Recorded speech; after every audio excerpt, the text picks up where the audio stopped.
It's not that comfortable for the children, but for such a long time, since September, the alarms have been frequent, and the children have got used to working like this. If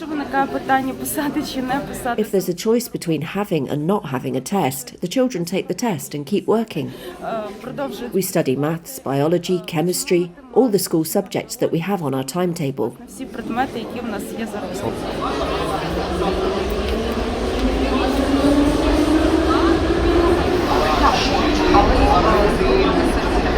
Дружина може ніяк не перетратитися, а якщо чоловік, вона має покрити одразу. Метрополітен працює як укриття.